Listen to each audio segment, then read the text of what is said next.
ত্রয়োদশ জাতীয় সংসদ নির্বাচন উপলক্ষে ফরিদপুর ১ আসন থেকে শিল্প উন্নয়নের রূপকার ও গণমানুষের সেবক মোহাম্মদ আবুল বাশার খান ব্যাপকভাবে গণসংযোগ শুরু করেছেন।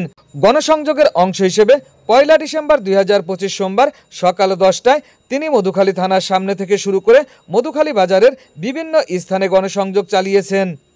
এ সময় তার সঙ্গে শত শত মানুষ উপস্থিত ছিলেন। ইতিপূর্বে নির্বাচনের অংশ হিসেবে তিনি বেশ কয়েকটি স্থানে জনসভা ও পথসভা করেছেন। ইতিমধ্যেই তিনি মধুখালী, বোয়ালমারী ও আলফাডাঙ্গায় ব্যাপক জনপ্রিয়তা অর্জন করেছেন। আবুল বাশার খান ফরিদপুর জেলার মধুখালী উপজেলার সম্ভ্রান্ত এক মুসলিম পরিবারে জন্মগ্রহণ করেন। শৈশব থেকে তিনি সততা, মানবিকতা এবং দেশ সেবার মানসিকতায় তাকে গড়ে তোলে একজন দায়িত্বশীল ও দেশপ্রেমিক মানুষ হিসেবে। তিনি কঠোর পরিশ্রম ও সততার মাধ্যমে গড়ে তোলেন একাধিক শিল্প প্রতিষ্ঠান, যেখানে বর্তমানে প্রায় ৮,০০০ লোক কর্মরত রয়েছেন। রপ্তানি বাণিজ্য অসামান্য অবদানের জন্য তিনি ইতিমধ্যে সিআইপি হিসেবে সম্মাননা অর্জন করেছেন। তার প্রতিষ্ঠানের মাধ্যমে দেশে আসে প্রচুর পরিমাণে বৈদেশিক মুদ্রা, যা দেশের অর্থসামাজিক উন্নয়নে গুরুত্বপূর্ণ ভূমিকা রেখেছে।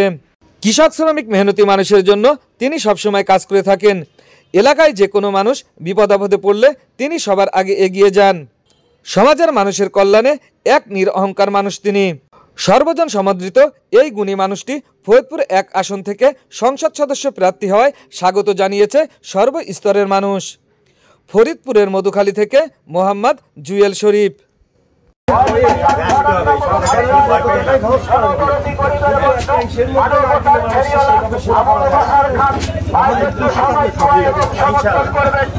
আমার ৫টা খাতটা লোক নাই, ইচ্ছা নাই। জি জি, আমি চিনি আপনার। আমরা মাটি মানুষের রাজনীতি করি, যার জন্য আমরা মানসিকভাবে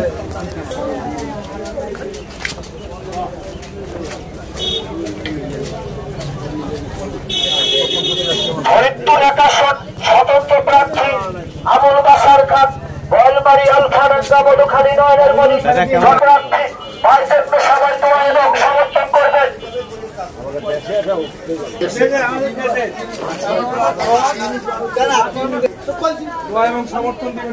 শুকতারা টিভি 24, সকল খবর সবার আগে।